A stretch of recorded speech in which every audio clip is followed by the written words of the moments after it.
लोग molecular basis of inheritance का chapter को आगे बढ़ाएंगे। और अभी तक हमने सर्च ऑफ जेनेटिक मटेरियल पढ़ लिया है।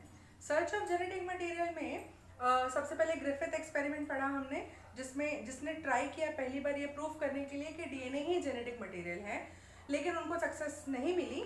Finally Hershey and Chase experiment हुआ, जो हर्शे एंड चेज को सक्सेस मिली ये प्रूफ करने के लिए कि डीएनए ही जेनेटिक मटेरियल है। जब एक बार प्रूफ हो गया कि डीएनए जेनेटिक मटेरियल है तो डीएनए के ऊपर काम भी शुरू हो गया।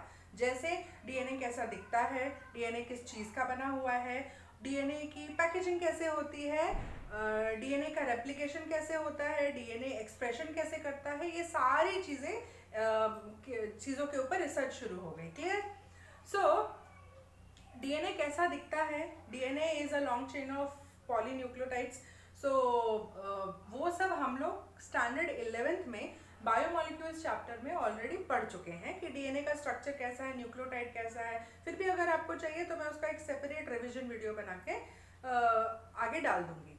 फिलहाल इस चैप्टर में हमें पढ़ना है कि डीएनए कैसे पैक किया जाता है, यानी कि पैकेजिंग ऑफ डीएनए। अब आप सोचोगे कि डीएनए पैकेजिंग पढ़ना क्यों जरूरी है, तो ये ऐसे समझो कि सिंपल भाषा में, जैसे अगर आपका एक सेल अगर आपका निकालें तो उस एक सेल के अंदर ऑलमोस्ट 2.25 मीटर से लेकर 3 मीटर का लंबा डीएनए होता है। यानी आपके एक छोटे से सेल में 2.25 मीटर से लेकर 3 मीटर तक का डीएनए लंबा होता है।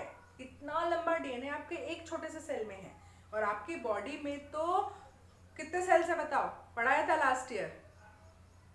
जिनको याद नहीं है वो भी देखें कितने ट्रिलियन सेल्स हैं। एनसीईआरटी का डेटा फॉलो करेंगे कितने सेल्स का। ओके, अलग अलग बुक्स में थोड़ा थोड़ा ऊपर नीचे दिया रहता है, बट हम एनसीईआरटी का डेटा फॉलो करेंगे। क्लियर? सो अगर आपकी, और ये एक फन फैक्ट है कि अगर आपकी बॉडी के सारे सेल्स का सारा डीएनए निकाल लिया जाए और उसको एक के बाद एक जोड़ के एक लंबा धागा बनाया जाए तो हम पूरे सोलर सिस्टम का वो जो धागा होगा वो पूरे सोलर सिस्टम का डायमीटर का 2 गुना होगा। या ऐसा समझ लो कि हम अर्थ को 7.5 बार, मतलब 7 टाइम्स हम उसको बांध सकते हैं। हमारे पूरे बॉडी के सेल्स का अगर सारा डीएनए निकाल के जोड़ दिया जाए तो अर्थ को हम 7 बार लपेट सकते हैं उस डीएनए से। इतना ज्यादा डीएनए हमारे एक बॉडी में है। सो एक ह्यूमन बॉडी के सेल, एक सिंगल मेमेलियन सेल के अंदर 2.25 मीटर से लेकर 3 मीटर तक के एवरेज का डीएनए होता है। क्लियर है? इतने बड़े डीएनए को इतने छोटे सेल में पैक करने के लिए क्या मैकेनिज्म है, उसी को हम पढ़ेंगे, जिसको कहते हैं packaging of DNA.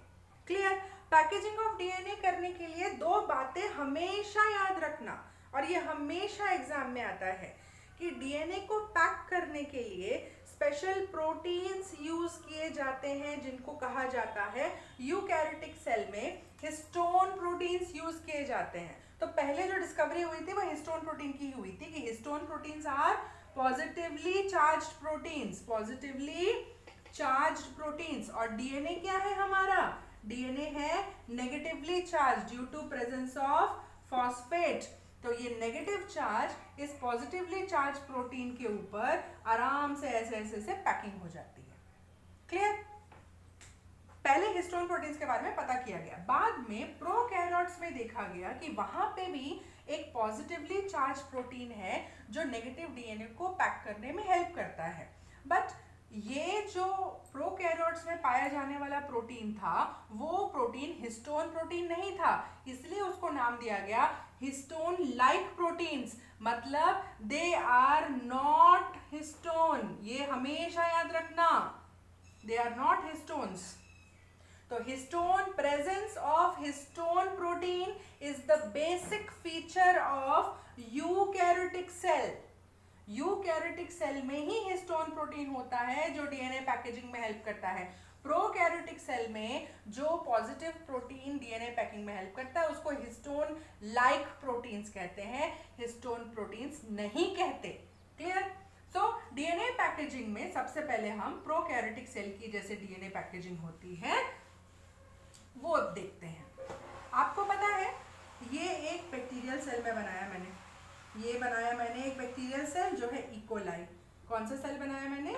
E coli bacterial cell. इस इकोलाई बैक्टीरियल सेल के अंदर मान लीजिए इतना बड़ा सर्कुलर डीएनए, ये है, ये डबल स्टैंडर्ड सर्कुलर डीएनए, ठीक है। आपको पता है प्रोकैरियोटिक जो डीएनए होता है, prokaryotic cell has circular DNA, okay.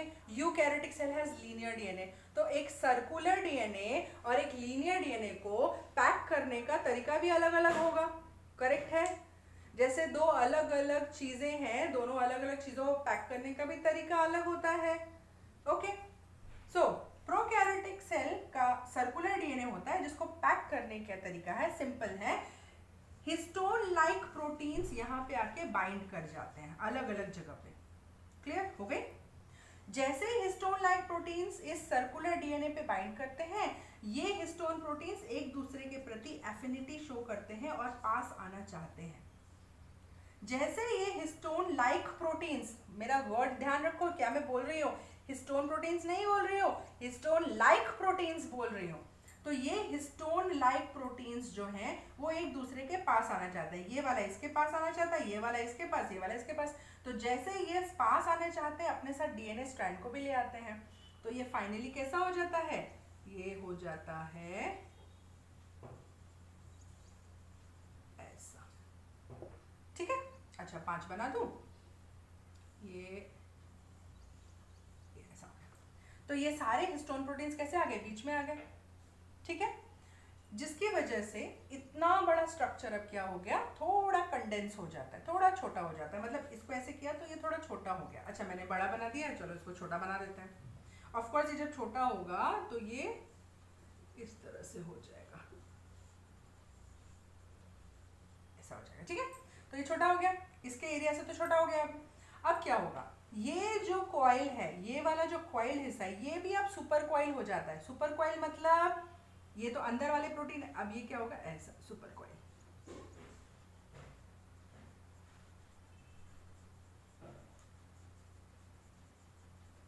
ऐसा सुपर कॉइल हो जाएगा। मतलब ये वाला हिस्से में भी ऐसे सुपर कॉइलिंग हो जाएगी, मतलब ये ऐसा हो जाएगा और ये और छोटा हो जाएगा। इस तरह से एक बड़ा circular DNA histone like proteins की मदद से कॉम्प्लेक्स हो जाता है, छोटा हो जाता है, सुपर कॉइलिंग होके ट्विस्टेड हो जाता है और फाइनली इस इकोलाई में पैक कर दिया जाता है, जो आपको ऐसा दिखने में लगता है। किसी भी आप स्टैंडर्ड बुक में देखेंगे तो आपको इकोलाई का सर्कुलर डीएनए ऐसा टेढ़ा मेढ़ा, ऐसा घुमा हुआ सुपर कॉइल ही दिखाई देगा। तो ये ऐसे करके इतना बड़ा डीएनए, देखो सेल का साइज देखो और ये डीएनए का साइज देखो, कितना बड़ा छोटा था, अभी इतना बड़ा डीएनए छोटा होके इकोलाई के अंदर घुस गया। This is the mechanism. अभी ये जो सुपर कॉइलिंग हुई है, इसमें बहुत सारे एंजाइम्स काम करते हैं, गायरेज, टोपोआइसोमरेज वगैरह, जो हम आगे के वीडियो में इन एंजाइम्स का काम पढ़ेंगे। फिलहाल इतना समझ लो कि हिस्टोन लाइक प्रोटीन्स का मेन फंक्शन है जो इसको कंप्रेस करता है। गायरेज और टोपोआइसोमरेज एंजाइम्स और भी फर्दर एंजाइम्स हैं जो सिलेबस के बाहर के हैं, वो सारे एंजाइम्स इस कॉम्प्लेक्स, इस सर्कुलर डीएनए को सुपर कॉइल्ड कॉम्प्लेक्स में हेल्प, कन्वर्ट होने में हेल्प करते हैं और एक कॉइल्ड फॉर्म जो है वो इकोलाई के बैक्टीरिया के सेल के अंदर इजीली फिट हो जाता है। This is the mechanism of packaging of DNA in a prokaryotic cell. Clear? बस प्रोकैरियोटिक सेल के पैकेजिंग में ये सिंपल इतना ही पढ़ना है। आई होप बहुत इजी लगा होगा आपको। तो इजी इसलिए लगा है क्योंकि मेन क्वेश्चन किससे आता है? Packaging of DNA from packaging of DNA in eukaryotic cell. तो अभी हम लोग मेन पोर्शन पढ़ते हैं, packaging of DNA in eukaryotic cell. Clear? Okay, so packaging of DNA in eukaryotic with the help of histone proteins. यहाँ पे जो discovery हुई थी हिस्टोन प्रोटीन्स की, वो यूकैरियोटिक सेल में हुई थी। तो यूकैरियोटिक सेल के न्यूक्लियस के अंदर, ये हो गया यूकैरियोटिक सेल मान लो, तो इसका जो न्यूक्लियस है उस न्यूक्लियस के अंदर हिस्टोन प्रोटीन्स पाए जाते हैं। Histone proteins are positively charged proteins and there are types of histone proteins. कितने तरह के हिस्टोन प्रोटीन्स होते हैं? एक होता है H1, दूसरा होता है H2, H2 के दो टाइप्स हैं, H2A, H2B, तीसरा होता है H3, चौथा होता है H4. There are 4 types of histone proteins, H1, H2A, H2B, H3 and H4. ठीक है, ये चारों तरह के प्रोटीन्स जो हिस्टोन प्रोटीन्स जो होंगे वो यूकैरियोटिक सेल के न्यूक्लियस के अंदर हमारे पाए जाएंगे. अब जब डीएनए को पैक करना होगा, ये मान लो हमारा डीएनए आ गया यहाँ से, इस डीएनए को जब हमें पैक करना होगा तो सबसे पहले ये तीनों बोले या चारों बोले, 2A और 2B भी है, ये चारों हिस्टोन प्रोटीन्स, इसको छोड़ दो, इस वाले को छोड़ दो, ठीक है, ये सब मिलके एक बनाते हैं हिस्टोन ऑक्टामर. ऑक्टामर समझते हो? ऑक्टामर होता है 8. हिस्टोन ऑक्टामर बनाते हैं. कैसे बनाते हैं? H2A के 2 मॉलिक्यूल्स, H2B के 2 मॉलिक्यूल्स, H3 के 2 मॉलिक्यूल्स, H4 के 2 मॉलिक्यूल्स. तो कितने हो गए? 2 2 4 2 6 2 8. ये मिलके बनाते हैं एक हिस्टोन. 2 2 4, हाँ, ये बनाते हैं मिलके एक हिस्टोन ऑक्टामर. तो ये एक बॉल बन जाती है ऐसे, ठीक है. इसको कहते हैं हिस्टोन ऑक्टामर. तो histone octamer consists of 2 subunits of H2A, H2B, H3 and H4. H2A के 2, H2B के 2, H3 के 2, H4 के 2 मिलके 8 होते हैं. तो ये मिलके 8 मिलके बनते हैं हिस्टोन ऑक्टामर्स. ये हिस्टोन ऑक्टामर्स जो हैं वो पूरा पॉजिटिवली चार्ज होते हैं, और ये हिस्टोन ऑक्टामर्स आके जो डीएनए आ रहा है वहां पे आ जाएंगे ऐसे. तो मान लो ये हिस्टोन का ऑक्टामर है, ठीक है. अब डीएनए क्योंकि ये पॉजिटिवली चार्ज है, क्योंकि ये हिस्टोन ऑक्टामर पॉजिटिवली चार्ज है और डीएनए नेगेटिवली चार्ज है, तो ये डीएनए इस हिस्टोन ऑक्टामर के अराउंड ऐसे करके बाइंड कर जाएगा. कर गया बाइंड. लेकिन ये बाइंडिंग कितने टाइम्स होगी? ऑलमोस्ट दो बार से थोड़ा कम. मतलब ऐसा समझ लो कि पौने 2 बार. पौने 2 बार मतलब क्या होता है? मतलब 1 3/4 समझ लो, ठीक है. मतलब 2 बार से थोड़ा नीचे, थोड़ा कम, उतनी बार इसके अराउंड ये बाइंड करेगा. बाइंड करने के बाद डीएनए यहाँ से वापस जाने लगेगा. जब डीएनए यहाँ से वापस जाने लगेगा तो इस कॉम्प्लेक्स को स्टेबलाइज करने के लिए H1 हिस्टोन प्रोटीन जो यहाँ पे यूज किया गया था वो आएगा और यहाँ पे इसको स्टेबलाइज करेगा, जिसकी वजह से ये जो थ्रेड, ये जो डीएनए थ्रेड है, ये हिस्टोन ऑक्टामर के ऊपर जो बाइंड किया था वो गिर न जाए. एक तो इसको पॉजिटिव नेगेटिव चार्ज उसको पकड़ के रखता है, डीएनए नेगेटिव हिस्टोन पॉजिटिव, तो अपोजिट चार्ज उसको पकड़ के रखता है, फिर भी गिर ना जाए इसकी वजह से H1 क्लिप की तरह आके उसको बंद कर देता है, जिसकी वजह से ये अटका हुआ रहता है इसके ऊपर, ठीक है. तो इसको फाइनली अच्छे से बनाते हैं और दिखाती हूँ. अच्छा, 3.5 टर्न्स तो इसके ऊपर चला गया और ये थोड़ा सा आधा यहाँ बच गया. तो कहा जाता है कि एक न्यूक्लियोसोम में ऑलमोस्ट 2.5 टर्न्स होते हैं. 2.5 टर्न्स मतलब 1.25 यहाँ, 1.25 टर्न इसके ऊपर, थोड़ा सा पीछे और आधा यहाँ. तो यहाँ से लेकर पूरा यहाँ तक कंप्लीट करने के लिए बोलते हैं कि एक न्यूक्लियोसोम के मतलब एक हिस्टोन ऑक्टामर के पूरे आजू बाजू 2.5 टर्न्स ऑफ डीएनए होता है, जो होता है 200 बेस पेयर्स. मतलब समझ रहे हो? इतनी दूर का मतलब एक न्यूक्लियोसोम मतलब एक हिस्टोन मॉलिक्यूल के ऊपर जितना लपेटा है और आजू बाजू का जो हिस्सा है वो जो डीएनए है वो होता है 2.5 टर्न्स ऑलमोस्ट बोल सकते हो. तो क्लिपिंग विल्पिंग सब मिला के 2.5 टर्न्स, जिसमें that consist of 200 base pairs. इसको क्लियरली बनाते हैं, ठीक है. फिलहाल ये डायग्राम मैंने बनाया था बस इतना बताने के लिए. अभी फिलहाल इतना ही समझो कि हिस्टोन ऑक्टामर इन हिस्टोन का बना हुआ है और H1 जो है वो एक क्लिप का काम करता है, ठीक है. अब डिटेल में बनाते हैं.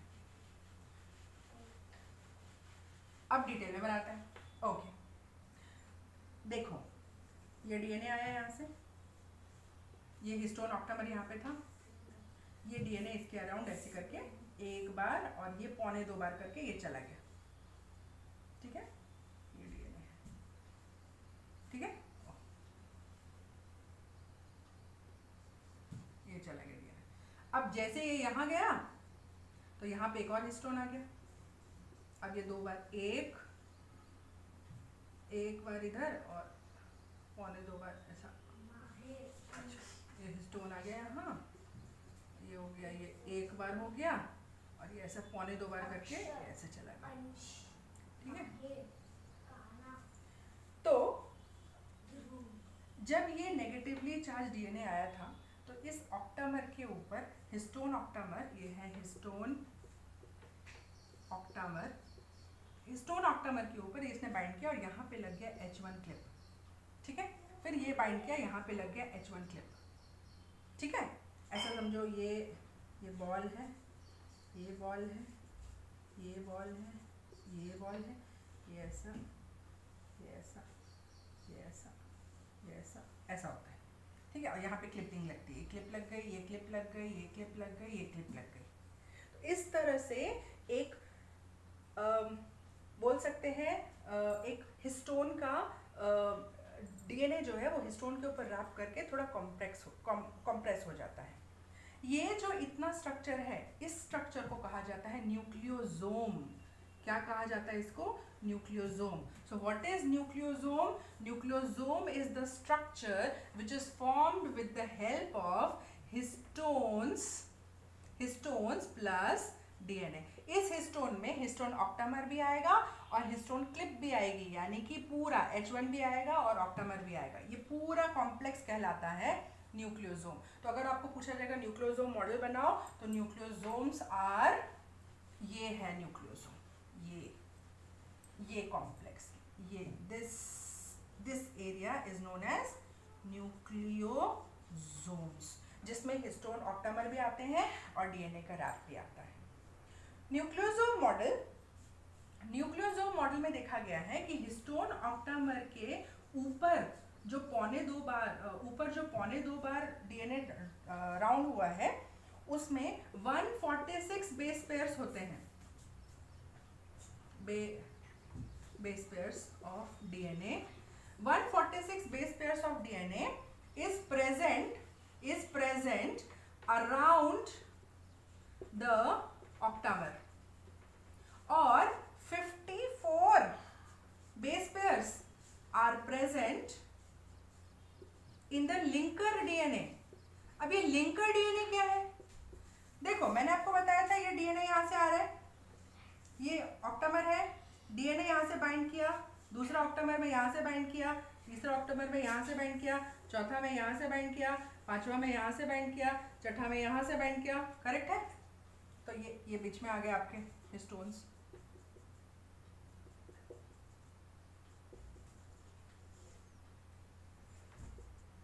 ठीक है, तो ये वाला जो पोर्शन है, ये तो आपको हो गया 146 बेस पेयर, यहाँ ये वाला जिस ऑक्टामर के जो ऊपर है जस्ट, और ये वाला जो पोर्शन है जो 2 न्यूक्लियोसोम के बीच का जो डीएनए है, ये भी तो डीएनए है ना, तो 2 न्यूक्लियोसोम का जो बीच का डीएनए है उसको कहते हैं लिंकर डीएनए। 2 न्यूक्लियोसोम के बीच में जो लटका हुआ पोर्शन है, जो हिस्टोन ऑक्टामर के ऊपर नहीं चिपका हुआ है, जो बीच में लटका हुआ है, उसको कहा जाता है लिंकर डीएनए। और इस लिंकर डीएनए में कितने बेस पेयर्स होते हैं? 54। ये बहुत इंपॉर्टेंट क्वेश्चन है दोनों, कि ऑक्टामर के ऊपर लपेटा हुआ कितना बेस पेयर है? 146 बेस पेयर लंबा डीएनए लपेटा हुआ है। लिंकर डीएनए में कितने बेस पेयर्स होते हैं? तो ओनली 54 बेस पेयर्स होते हैं, मतलब यहाँ से लेकर यहाँ तक के बीच में 54 बेस पेयर्स होते हैं लिंकर डीएनए में। ठीक है, इन दोनों को जोड़ोगे तो ऑलमोस्ट 200 बेस पेयर्स बनता है। इन दोनों को जोड़ोगे, यहाँ से लेकर यहाँ तक को जोड़ोगे तो ऑलमोस्ट 200 बेस पेयर्स बनते हैं। इसलिए कहा जाता है 1 nucleosome consist of approx 200 base pairs, क्योंकि उस 200 बेस पेयर्स में 1.25 बार जो यहाँ घूमा था ये भी काउंट होता है, प्लस लिंकर डीएनए भी काउंट होता है। क्लियर हो गई बात? तो nucleosome consist of 200 base pairs. Out of 200 base pairs 146 base pairs are wrapped around the histone octamer and 54 base pairs are actually linker DNA. Linker मतलब 2 हिस्टोन के बीच का। अब दूसरा हिस्टोन यहाँ चालू हो जाएगा तो यहाँ के 146 काउंट होंगे, फिर ये वाला 54 काउंट होगा, फिर इस हिस्टोन का ये 146 काउंट होंगे, ये 54 काउंट होगा, इस हिस्टोन का ये 146 काउंट होंगे, ये 54 काउंट होगा। समझ गए? इस तरह से ये यहाँ से यहाँ तक एक न्यूक्लियोसोम हो गया, यहाँ से यहाँ तक एक न्यूक्लियोसोम हो गया, यहाँ से यहाँ तक एक न्यूक्लियोसोम हो गया, इसको कहा जाता है न्यूक्लियोसोम मॉडल। जब ऐसा, ये देखने में कैसा लगता है, धागे में मोती पिरोए हुए हैं, तो इसको बोलते हैं beads on the string model.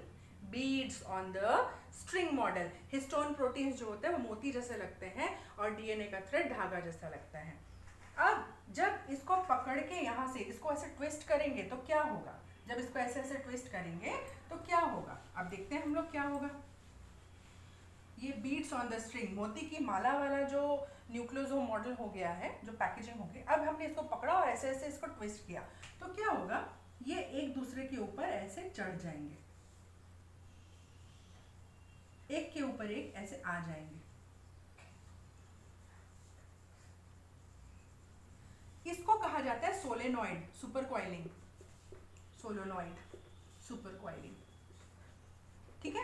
तो स्टेप नंबर 1 क्या होगा, हिस्टोन मॉलिक्यूल्स आके न्यूक्लियोसोम बनाएंगे और जिससे एक स्ट्रिंग बनेगी। बाद में उस स्ट्रिंग को हम लोग और उसको ऐसे ऐसे घुमाएंगे तो घुमाने की वजह से ये एक सोलेनॉइड स्ट्रक्चर बन जाएगा, जिसको कहा जाता है क्रोमैटिन फाइबर। आपने सुना होगा क्रोमैटिन फाइबर, ठीक है। तो इनको जब फर्दर इसको पकड़ के ऐसे ऐसे ऐसे ट्विस्ट किया जाएगा तो ये न्यूक्लियोसोम इसके ऊपर चढ़ जाएगा, फिर ये चढ़ जाएगा, तो इस तरह से न्यूक्लियोसोम से एक दूसरे के ऊपर चढ़ जाएंगे और एक बिल्कुल एक कॉम्पैक्ट स्ट्रक्चर बनाएंगे जिसको कहते हैं सोलेनॉइड सुपर कॉइल, और उसी का नॉर्मल नाम है क्रोमैटिन फाइबर। अब ये क्रोमैटिन फाइबर जब डीएनए रेप्लिकेशन, मतलब डीएनए जब सेल डिवीजन होता है तो क्रोमैटिन फाइबर्स और कंडेंस हो जाते हैं और छोटे हो जाते हैं। देख रहे हो, इतना बड़ा डीएनए को मैंने बोर्ड में यहाँ से यहाँ तक बना दिया, इसी को मैंने कंप्रेस किया तो पहले ये बोर्ड में यहाँ से यहाँ तक था, अब ये कंप्रेस होकर बोर्ड में इतना दूर हो गया। अब इतना बड़ा ये जो सुपर सोलेनॉइड क्रोमैटिन फाइबर है ये और छोटा होकर क्रोमोसोम बनेगा। कैसे बनेगा, मैं मिटा के दिखाती हूँ।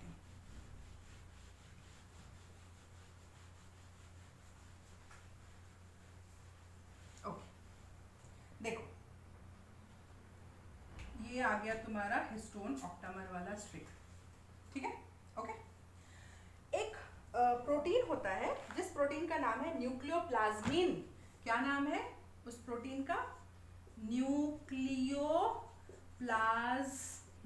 प्रोटीन, ये है न्यूक्लियोप्लाज्मिन। हाँ, न्यूक्लियोप्लाज्मिन प्रोटीन क्या करता है, ये जो तुम्हारा बीड्स ऑन द स्ट्रिंग, मतलब जो हिस्टोन ऑक्टामर की जो चेन आ रही है, इसको अपने ऊपर ऐसे लपेट लेता है, ठीक है।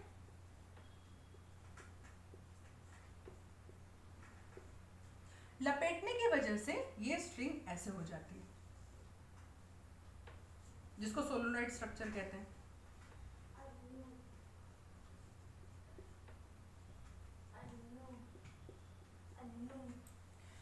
ये ऐसे समझो, ये ऐसे कैसे हो गया, समझो कि जैसे लड़कियां अपने बाल कर्ल करती हैं ना, तो क्या करती हैं, आयरन रॉड लेती हैं। आयरन रॉड लेने के बाद अपने बालों को लेके उसको ऐसे ऐसे अपने बालों को लेके इस आयरन रॉड के ऊपर ऐसे ऐसे टर्न करती हैं। उसके बाद जब आयरन रॉड हिट हो जाती है तो आयरन रॉड हटा लेते हैं और जो बाल होते हैं वो ऐसे ऐसे कर्ल हो जाते हैं। उसी तरह से ये जो स्ट्रेट लाइन आ रही थी इसकी हिस्टोन प्रोटीन्स की, न्यूक्लियोप्लाज्मिन प्रोटीन एक बीच में आता है और उसको अपने अराउंड रैप करके न्यूक्लियोप्लाज्मिन हट जाता है और दूसरी जगह चला जाता है, फिर इसको करने चला जाता है और न्यूक्लियोप्लाज्मिन हटने के बाद जो ये स्ट्रेट जो लाइन थी ये ऐसे सुपर कॉइल हो जाती है, जिसको हम लोग क्रोमैटिन फाइबर के नाम से या सोलेनॉइड के नाम से जानते हैं। अब ये फाइबर को क्रोमैटिन फाइबर भी कहते हैं, ठीक है। इसको क्या कहते हैं, क्रोमैटिन फाइबर। होता यह है कि इतना बड़ा एरिया कंप्रेस होके स्प्रिंग जैसे छोटा हो गया, इतनी बड़ी जो सीधी तार थी अब वो स्प्रिंग होके छोटी हो गई। आपको ये पता है, पेन वगैरह में स्प्रिंग देखी है, कितना लंबा तार होता है, उसको स्प्रिंग बना दो तो न्यूक्लियोप्लाज्मिन प्रोटीन क्या करता है, एक लंबे स्ट्रिंग को स्प्रिंग जैसा बना देता है, मतलब कंडेंस करके फाइबर बना देता है। क्रोमैटिन फाइबर अब क्या होता है, अब एक प्रोटीन आता है, उस प्रोटीन का नाम है नॉन हिस्टोन क्रोमोसोमल प्रोटीन, मतलब NHC। बताओ, नॉन हिस्टोन क्रोमोसोमल प्रोटीन, ठीक है। ये मान लो एक नॉन हिस्टोन क्रोमोसोमल प्रोटीन है ऐसा। अब इस नॉन हिस्टोन क्रोमोसोमल प्रोटीन के ऊपर ये क्रोमैटिन फाइबर्स आते हैं और इसके ऊपर लपेट जाते हैं,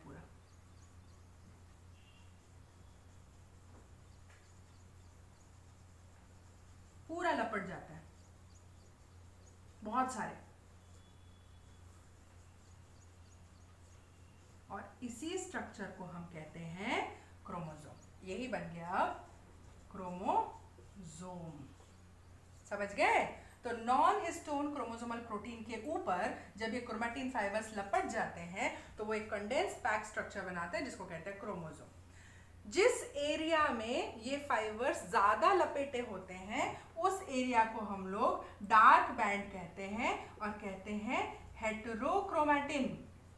और जो लाइट वाला एरिया है, देखो यहाँ पे कम आए हैं, इसको बोलेंगे यूक्रोमैटिन। ठीक है? तो इसीलिए क्रोमोसोम के कुछ हिस्से डार्कर हो जाते हैं, कुछ हिस्से लाइट। देखो यहाँ पे लाइट कम यहाँ पे बाइंड हुआ है तो ये वाला हो गया लाइट बैंड जिसको बोलेंगे यूक्रोमैटिन। ये वाला हिस्सा डार्क है तो हेटेरोक्रोमैटिन। ये हिस्सा यूक्रोमैटिन, ये हेटेरोक्रोमैटिन, ये यूक्रोमैटिन, ये हेटेरोक्रोमैटिन, ये यूक्रोमैटिन, ये हेटेरोक्रोमैटिन। ठीक है? तो इस तरह से packaging of DNA in eukaryotic cell होता है with the help of histone proteins. पहले क्या होता है? डीएनए आता है, ये डीएनए है, डीएनए आता है, उसमें हिस्टोन मॉलिक्यूल्स आके बाइंड करते हैं और ये बीड्स ऑन द स्ट्रिंग बनाते हैं, न्यूक्लियोसोम मॉडल बनाते हैं। न्यूक्लियोसोम स्ट्रक्चर बनाने के बाद बहुत सारे न्यूक्लियोसोम आके लाइन से होते हैं, न्यूक्लियोप्लाज्मिन प्रोटीन आके उस न्यूक्लियोसोम का जो लाइन होता है उसको कर्ल कर देते हैं जिसकी वजह से क्रोमैटिन फाइबर बनता है। Chromatin fibre non histone chromosomal protein के ऊपर लिपट जाता है जिसकी वजह से क्रोमोसोम बनता है। जनरली ये प्रोटीन क्रोमोसोम बनाने वाला सिर्फ सेल डिवीजन के समय काम करता है। जैसे ही सेल डिवीजन होगा ये नॉन हिस्टोन अंदर का जो प्रोटीन है वो निकल जाएगा। जैसे ही अंदर का प्रोटीन निकलेगा ये जो लपेटा हुआ पोर्शन है वो वापस खुल जाएगा और क्रोमैटिन फाइबर बन जाएगा। तो जनरली आपको सेल में क्रोमैटिन फाइबर पाया जाता है। जब सेल को और क्रोमैटिन फाइबर को जब कंडेंस होना रहता है सेल डिवीजन के समय, तब ये प्रोटीन आके उसको लपेटने का काम करता है। जब सेल डिवीजन हो जाता है तो ये नॉन हिस्टोन क्रोमोसोमल प्रोटीन जो अंदर में था वो निकल के चला जाता है, डाइजेस्ट हो जाता है, खत्म। उसके बाद ये जो बाहर का हिस्सा ये खुल जाता है, पूरा ऐसा हो जाता है वापस। ठीक है? तो I think packaging of DNA in eukaryotic cell आपने समझ लिया हो। ये थोड़ा आपको कुछ बुक्स में नहीं मिलेगा, ये थोड़ा एक्स्ट्रा है, बट नो प्रॉब्लम, थोड़ा एक्स्ट्रा पढ़ने में बुराई नहीं है। और भी एक्चुअली डिटेल है कि किस तरह से ये बाइंडिंग होती है, किस तरह से, वो बहुत ही वास्ट हो जाएगा, उतना ज़्यादा पढ़ने की आपको ज़रूरत नहीं है। फिलहाल आपके सिलेबस में न्यूक्लियोसोम मॉडल आप अच्छे से पढ़ लीजिएगा और फिर मिलते हैं अगले लेक्चर में। Thank you.